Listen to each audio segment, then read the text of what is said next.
Welcome back to this second segment where we're going to use the Gaussian elimination to solve or analyze this system which we have written down here. And to do this, we are going to make use of the operations, the 3 row operations we have previously seen.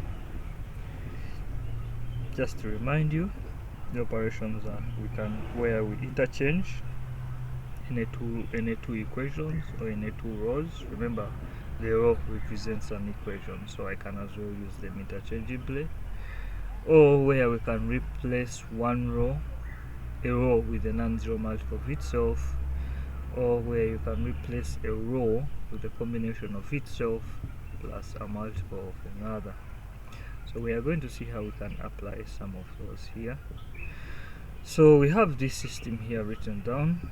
We are going to consider a square system. A square system is one in which the number of equations and the number of unknowns are the same. So rather than saying n by n, we can as well say that this system is n by n. Oh, sorry, this is not part of it. Simply have those 3 equations and the 3 unknowns. So terminology here which we are going to use is a word we call a pivot. Okay, so what is a pivot here? We are going to say that a pivot is just the one position which we are going to focus on, okay, and then try to eliminate all the terms below this position using the 3 operations, using the 3 elementary operations. So whatever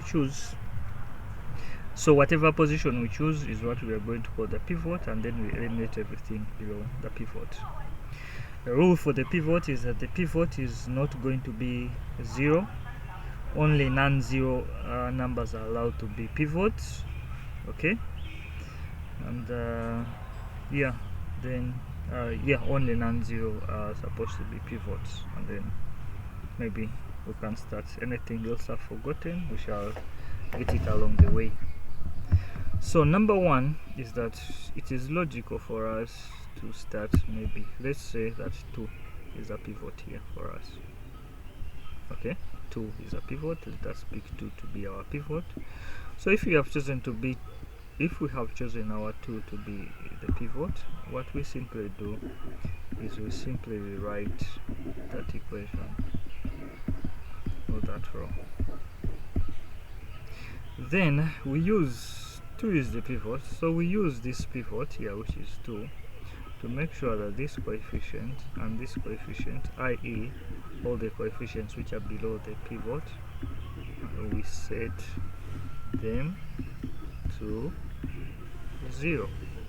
So we can set them to 0 either by interchanging an equation with another, or by replacing that equation by a non-zero multiple of itself, if that works, or replace an equation by a combination of itself plus the other. It is logical, or you can as well see that 3 is what is going to work. If we are to set this to 0 or that to 0, we are going to use the operation number 3, the elementary operation which we have at number 3, i.e. we are going to replace E2. This is E2, right? Yes, because this is E1. This is, let's say, E2, and then this is E3. So we are going to replace equation. Let me use rows because I think we may have a clash of notations. I think we may use E for something else. Let us just call it the row. Let us say row 1, row 2, and let us call it row 3. So what we are going to do is that we are going to replace row 2 with itself plus a non-zero multiple of another. So when we write this, we have simply said that row 1, we haven't changed anything, so we shall just write this notation. Row 1 row 1 is in its place. Row 1 is replaced by row 1. I don't know if that sounds logical. Row 1 is replaced by row 1. Okay, let's say row 1 is in its position, nothing has changed. And then in row 2 we have said that we are replacing it with itself. Okay, we are replacing it with itself. Oh, okay, let me write it this way. We are replacing it with itself plus a non-zero multiple of another. So we are going to replace it with itself plus a non-zero multiple of row 1, which is going to make this go to 0. So that means that a non-zero multiple of that of row 1, which is going to make this row 2, this element here, this coefficient which is below the pivot, run to 0, is simply going to be negative 3, row 1. In other words, we multiply the row 1, the entries in row 1, with negative 3, and then we add the coefficient here in row 2, and then we replace it in the second row. In other words, negative 3 times 2 is negative 6, plus 6 will give us 0. So we have nothing there. Then we have negative 2. Okay, the coefficient here is 1, so I'll just say negative 2 times 1, which is, oh sorry, why am I saying negative 2? It is negative 3. I don't like this part so much, I make so many mistakes. It is negative 3 times 1, which will give us negative 3, and then we add the 2. Negative 3 plus 2 is minus 1, so we write negative y, and then negative 3 times the coefficient here, which is 1, so we have negative 3 plus r2, the coefficient which is here, so we have negative 3 plus 1. What do we get? Negative 3 plus 1, we get negative 3 plus 1, we get negative 2, right? Yes. We do the same here. We multiply by negative 3, which is negative 3, and then we add the entry here, which is negative 1, and that should give us negative 4. Similarly, we can see here that this and this, we are simply going to add them, not so. So we shall say that in row 3 we are going to replace row 3 with itself plus a non-zero multiple of the other.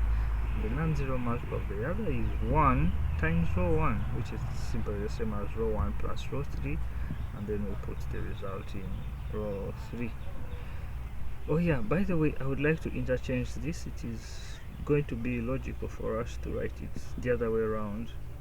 We are going to say, instead of that, let us say, we are going to say that negative 3 row 1, we added it to row 2, and then we put the result in row 2. Let us write this the other way around, and then we are going to say that, hey, we go to row 3, we added row 1, and then we place the result in the third row. Alright, so you add 2 plus negative 2, you have a 0, and then 1 plus 2, we get 3, and then 1 plus 1, we get 2, and then 1 plus 7, we get 8. Okay, yes, so we chose 2 as the pivot, and now we have run everything below it to 0, and then we also run everything below it to 0. Okay, everything was eliminated, set to 0. So what do? We have to set a new pivot. How do we set a new pivot? We move to the row below it and to the right. So in other words, we are going to start moving from left to right, top to bottom. Okay, let me write it like this: top to bottom, left to right.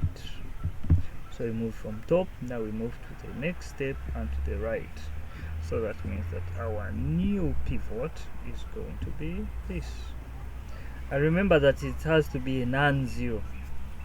If this was a 0, okay, if this was a 0, then we would have to use another elementary row operation, maybe perhaps interchange and bring this row 3, put it to row 1, and they row 3, put it in row 2, and then row 2, put it in row 3, so that we can have a pivot which is not 0.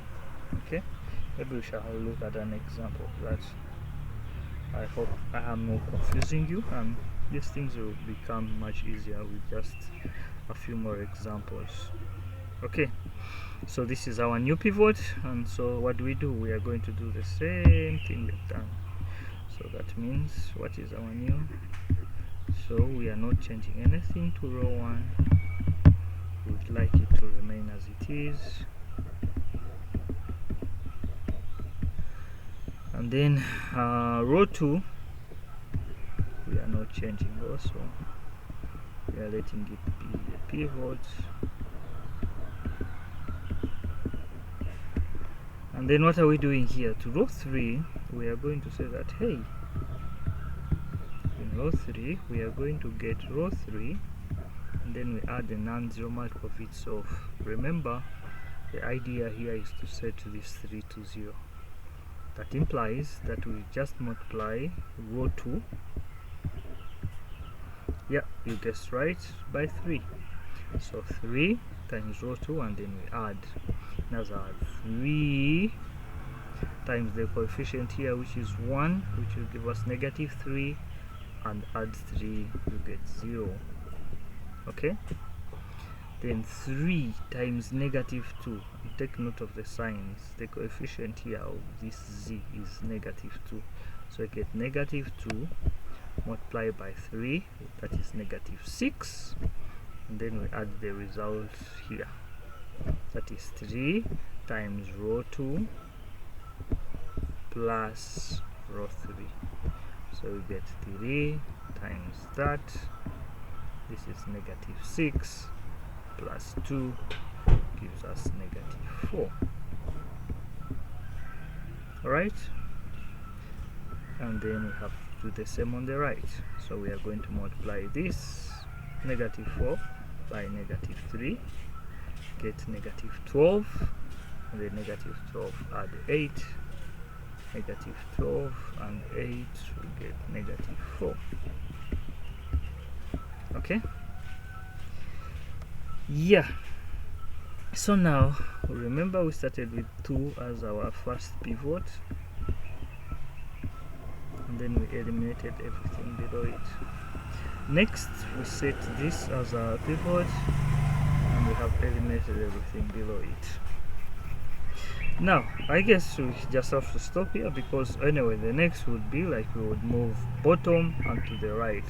So that means that our next pivot would have been this, but it is useless now because there's nothing below it, so there's nothing to set to 0, so we can as well stop here. Otherwise, if we had some more equations down, then this would be our new pivot, because we are moving left to right, we are moving to the right, and top to bottom. Okay, so now here in general, at each step, as you move down and to the right, we select the next pivot, then you eliminate all the terms below the pivot until you can no longer proceed. So you all agree that at this point we can no longer proceed. So negative 4 would have been our pivot here, like I've already mentioned, but since there is nothing below the third pivot to eliminate, the process is complete. So right now, what we come up with is what we call that the system has been triangularized. The system is now triangular. So when we are looking at the terminologies of these matrices here, we shall come up with what is a triangular matrix and so on. We'll mention it, talk about it. Let's not pay so much attention to it right now. But what we have to know is that a system which is in this form, which is triangular, is quite easily solved by back substitution. So you realize that here you only have one unknown, for which we can say maybe that from row 3 or equation 3, I don't know, whichever you want to call it, we have negative 4z equals to 4, for which we get the result z as negative 1. So when you get z as negative 1, then you use back substitution. Now you go to the next one, which is from that, from row 2, you know that minus y minus 2 times z. But what is z? Z is already that, we get negative 4. And then we calculate the value of y.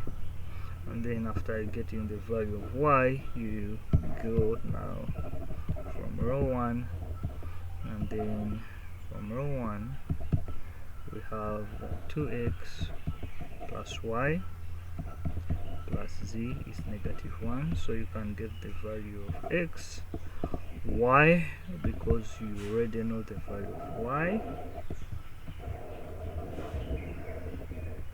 and you already know the value of z.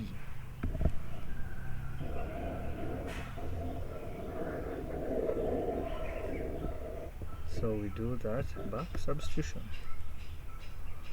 Right? Okay.